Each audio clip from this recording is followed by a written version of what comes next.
રામાપીરે જ્યારે સમાધિ લીધી ત્યારે કહ્યું હતું કે આકાશમાંથી બ્રહ્મા વિષ્ણુ ને મહેશ આવે તો પણ મારી સમાધિ ન ખોદતા.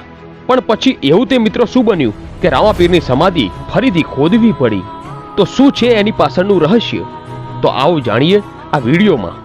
હરભુજી એટલે રામાપીરના માસિયાઈ ભાઈ, પણ ભાઈ કરતા પણ બંને જણાને મિત્રતાનો નાતો વધારે. બેને એકબીજાને મળે નહીં ત્યાં સુધી ચેન પડતું નહીં. રામાપીર રણુજાથી કોળી લઈને ચાલતા થાય અને હરભુજી બાજુના ગામમાંથી કોળી લઈને આવે. આમ અધ વચ્ચે બંને ભાઈઓ ભેગા થાય, કહુંબા પાણી કરે અને સુખ દુઃખની વાતો કરે. કોઈક દિવસ જ એવો હોય કે બંને ભાઈ એકબીજાને મળે નહીં. આટલો અદ્ભુત બંને વચ્ચે પ્રેમ હતો. એકવાર રામાપીરને એમ થયું કે મારે હવે સમાધિ લેવી જોઈએ, મારું જીવન કાર્ય મારે સમાપ્ત કરવું જોઈએ. પણ એમને બીક હતી કે હરભુજી એમને સમાધિ લેવા દેશે નહીં, આ કામ મને નહીં કરવા દે. એટલે એમને આ વાતની જાણ હરભુજીને કરવી નહોતી. પણ હરભુજી જ્યારે પણ રામાપીરને મળતા ત્યારે એવી વાતો કરતા કે ભાઈ જોજો હો, મારાથી કોઈ વાત છુપાવીને રાખતા નહીં, મને દગો આપતા નહીં ભાઈ. આવી વાત હરભુજી વારંવાર રામાપીરને કરતા. એટલે રામાપીરને એમ થયું કે મારે સમાધિ લેવી છે, પણ હરભુજીને જાણ નથી કરવી. પછી તો પોકરણ ગઢમાં રામાપીરને સમાધિ લેવી છે એવી વાતની જાણ કરી. ત્યાં તો આખા પોકરણ ગઢમાં અને રાજમહેલમાં શોકનો માહોલ સર્જાઈ ગયો. માણસોને ખાવાનું પણ ઉતરતું નથી. ચારેય બાજુથી સાધુ સંતોને બોલાવ્યા, સગા વહાલાઓને તેડાવ્યા, પણ એકમાત્ર હરભુજીને જાણ કરી નહીં. પછી તો આખા પોકરણ ગઢના માણસો રામાપીરની સમાધિ જોવા જાય છે. રામાપીરની સમાધિ ખોદાય છે ત્યાં જ એમના ધર્મના માનેલા બેન ડાલીબેન રામાપીરને કહે છે કે ભાઈ તમારી પહેલા મારે સમાધિ લેવાની છે.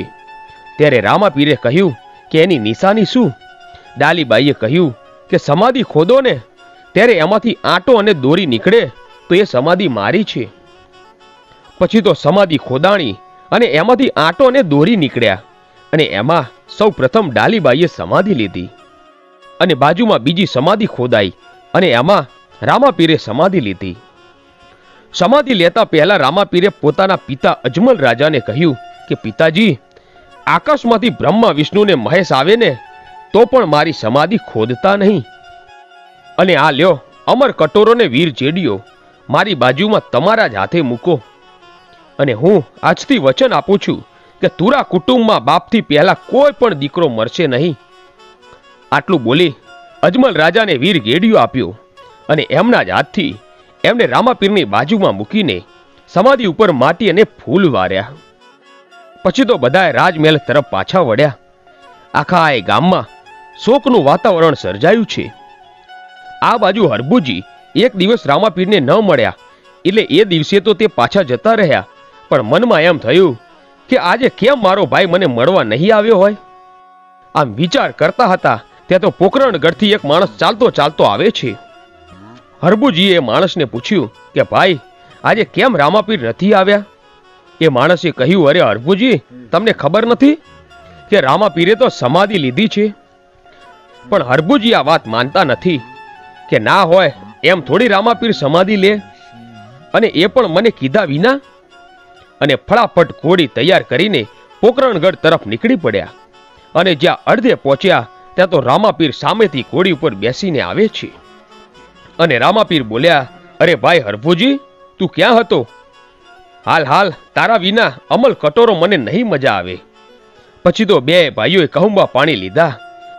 પછી હરભુજી કહે છે કે ભાઈ મેં તો અમંગળ સમાચાર સાંભળ્યા મારા ભાઈ, ત્યાં તો મારા પગ નીચેથી જમીન સરકી ગઈ. સમાચાર સાંભળ્યા કે રામાપીરે સમાધિ લીધી છે. પણ સારું કર્યું ભાઈ, તું અહીંયા જ મને મળી ગયો, નહીં તો મારા દેહમાંથી પ્રાણ જ નીકળી જાત. રામાપીર કહે છે કે ના ના ભાઈ, તને ખોટા સમાચાર મળ્યા હશે, નહીં તો હું તારી સામે બેઠો છું.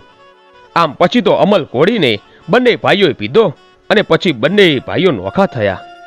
નોખા થઈને અડધે સુધી પહોંચે છે ત્યારે હરભુજીને એમ થાય છે કે લાવને પોકરણગઢ ઘરે મળી આવું.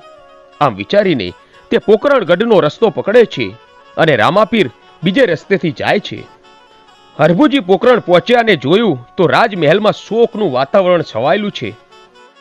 જઈને પૂછ્યું કે શું થયું? ત્યારે માતા મિનળ દેવીએ જવાબ આપ્યો કે બેટા, આપણને બધાને મૂકીને રામદેવ ચાલ્યો ગયો છે. એમને સમાધિ લીધી છે. આટલું સાંભળતા જ હરભુજી ખડખડાટ દાંત કાઢીને હસવા લાગ્યા અને બોલ્યા, એવું ના હોય માં, રામદેવ તો મને રસ્તામાં જ મળ્યો અને અમે બંને ભાઈઓએ કહુંબા પાણી લીધા. મારા રામાપીરે સમાધિ ન લીધી હોય અને તમે કહો છો કે કાલે રામાપીરે સમાધિ લીધી, તો મને કલાક પહેલા તો રામાપીર ભેગા થયા છે. પછી તો આવું સાંભળીને અજમલ રાજાને થયું કે કદાચ સમાધિમાં મુંજારો થયો હોય અને રામાપીર બહાર નીકળી ગયા હોય તો હાલો જઈને જોઈએ. આમ બધા સમાધિ પાસે જાય છે અને ફરીથી સમાધિ ખોદવા લાગે છે અને જ્યાં સમાધિ ઉપર પાવડો મારવા જાય છે ત્યાં તો અંદરથી અવાજ આવ્યો, હા ના પાડી હતી ને તો પણ સમાધિ ખોદવા આવ્યા. કીધું હતું ને આકાશમાંથી બ્રહ્મા વિષ્ણુ ને મહેશ આવે ને તો પણ મારી સમાધિ ખોદતા નહીં. પણ તમે ન રહી શક્યા. મેં તમને આશીર્વાદ આપ્યા હતા, તુરા કુળમાં બાપ પહેલા કોઈ દીકરો મરશે નહીં, પણ આ મારું આપેલું વચન હવે મિથ્યા થાય છે. આમ આટલું બોલીને અવાજ શાંત થઈ ગયો. પછી તો બધાને ખૂબ અફસોસ થયો અને હરભુજી સમજી ગયા કે આ તો મને પરચો દીધો છે. સમાધિ લીધા પછી પણ મારો ભાઈ મારી સાથે કહુંબા પીવા આવ્યો. જય રામાપીર.